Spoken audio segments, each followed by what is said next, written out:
These American federal agencies, institutions, and commercial banks are playing a major role in developing regulations that will inevitably target Bitcoin.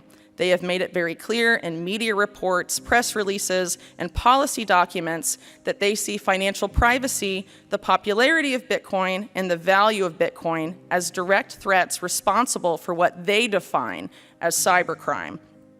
Yet time and again, the American people have been fleeced and looted by many of these same agencies and many of these same commercial and central banks.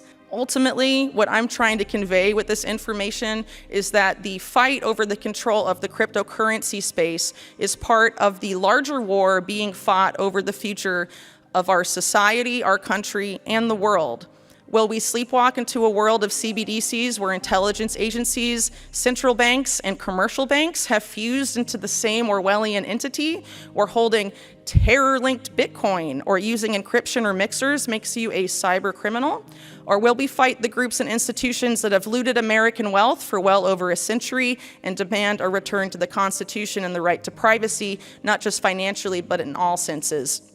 Those that wish to force us into the former scenario clearly and unequivocally see Bitcoin as well as privacy-enhancing technology as a direct threat to their power and their plans, and there has never been a more important time to choose a side. What should particularly concern us now is how these agencies, entities, and public-private partnerships plan to manufacture consent for their policies.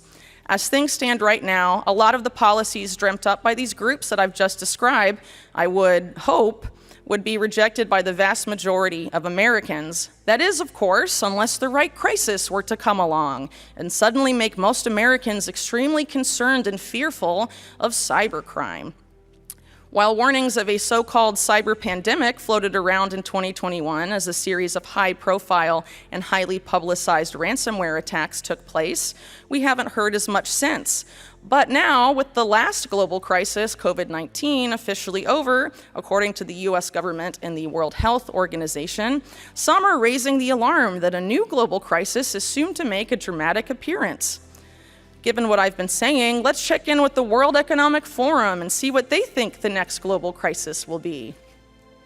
Well, in January of this year, Jeremy Jurgens, number 2 at the WEF after Klaus Schwab, asserted that a, quote, catastrophic mutating event will strike the world in 2 years. What a confident prediction. So what is this catastrophic mutating event that will strike the world before 2025? If you guessed a, quote, global catastrophic cyber event, you win. At a presentation at this year's Davos, Jurgens claimed that 93% of cyber leaders and 86% of cyber business leaders believe that the geopolitical instability makes a catastrophic cyber event inevitable before 2025. Joining Jurgens in fear-mongering over a cyber doomsday was Jürgen Stock, the head of Interpol, one of the most influential members of WEFPAC. I should also add that the United Nations, which as I mentioned earlier, is currently making its new cybercrime treaty, has named Interpol as uniquely positioned to be the implementing partner of a number of the 2030 Sustainable Development Goals, specifically when it comes to disrupting financial streams of terrorists, securing cyberspace, and curbing illicit markets. Jurgens and Stock's comments about a catastrophic cyber attack before 2025 spawned hysterical mainstream media headlines warning of Cyber Apocalypse 2023. That same month, Newsweek's print edition featured an ominous hacker on the cover with the words, "Hack Attack, How Cyber Criminals Outwit All Efforts to Stop Them." Many of the experts quoted in the Hack Attack article work for companies that are WEFPAC members. In recent years, there has been much talk about a doomsday cyber attack, and now it seems top people at the WEF and WEFPAC feel confident enough to put a relatively short timeline on it. How bad will this attack be if and when it materializes? Considering that the current head of the Department of Homeland Security has claimed that the next cyber attack will kill many people, it seems that a cyber 9/11 could be waiting in the wings, which of course would be followed shortly thereafter by a Cyber Patriot Act, or something very similar.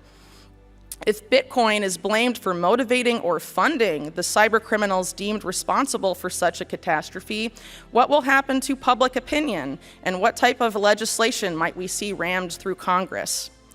Given what I've described today, the WEF and its allies, including several US government agencies, need a couple of things to come to the forefront of the public mind before they can offer their dystopian solutions that they already have on the books.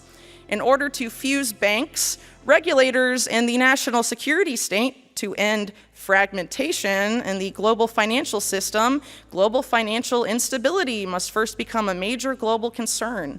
With everything that has been taking place since the collapse of Silicon Valley Bank, it seems we may not be too far away from global financial instability becoming a top concern for the average person.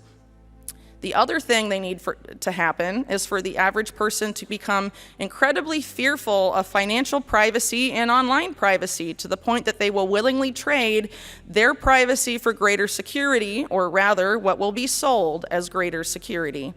Bitcoin, privacy-minded crypto, and privacy-preserving technologies like encryption must become public enemy number one in order for the offered solution, a completely surveilled internet and completely surveilled financial system, to be accepted by the masses. Ultimately, what I'm trying to convey with this information is that the fight over the control of the cryptocurrency space is part of the larger war being fought over the future of our society, our country, and the world. Will we sleepwalk into a world of CBDCs where intelligence agencies, central banks, and commercial banks have fused into the same Orwellian entity, where holding terror-linked Bitcoin or using encryption or mixers makes you a cyber criminal? Or will we fight the groups and institutions that have looted American wealth for well over a century and demand a return to the Constitution and the right to privacy, not just financially, but in all senses?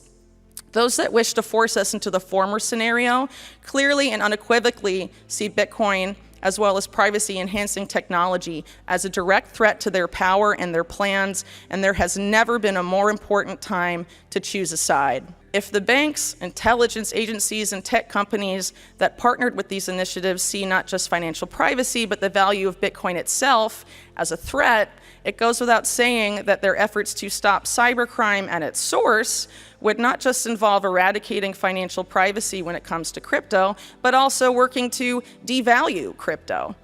With such groups openly discussing working outside of legal frameworks to accomplish their goals, Bitcoiners must start paying closer attention to these shadowy groups. There is no proof that cryptocurrency, or more specifically Bitcoin, is the key driver of cybercrime, as cybercrime significantly predates the existence of both. However, cryptocurrency does present a threat to the plans of FSISAC members and their partners to begin producing digital currencies controlled either by approved commercial banks or central banks themselves, digital currencies that are designed to be easily surveilled. Central bank digital currencies in particular are being designed and implemented to erode financial privacy and autonomy. The success of CBDCs and related projects depends on neutering the competition, which is likely why FSISAC has called for the economic drivers of cybercrime to be combated by a global financial cyber utility, which is, of course, the very same globalist entity that WEFPAC seeks to create. Not long before FSISAC and WEFPAC made all of these claims, many members of both groups participated in a 2020 initiative hosted by the Carnegie Endowment for International Peace, itself a member of WEFPAC.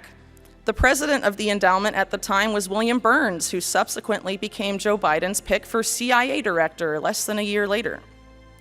The Carnegie Endowment's initiative brought together many members of WEFPAC and FSISAC with an important addition: representatives of central banks, namely the US Federal Reserve and the European Central Bank.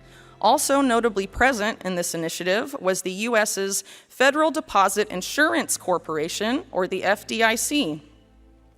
The report developed by these parties is astounding, as it states that the main cause of global financial instability is not irresponsible central bank policies or commercial banks engaging in criminal behavior, but instead, quote, the current fragmentation among stakeholders and initiatives. They argue that the main solution needed to stabilize the global financial system lies in reducing that fragmentation. The only way to accomplish that, they say, requires the massive reorganization of all stakeholders via increased global coordination. They specifically note that the, quote, disconnect between the finance, the national security, and the diplomatic communities is particularly pronounced and calls for much closer interaction between all three. It goes on to state the following, quote, this requires countries not only to better organize themselves domestically, but also to strengthen international cooperation to defend against, investigate, prosecute, and ideally prevent future attacks. This implies that the financial sector and financial authorities must regularly interact with law enforcement and other national security agencies in unprecedented ways, both domestically and internationally, end quote.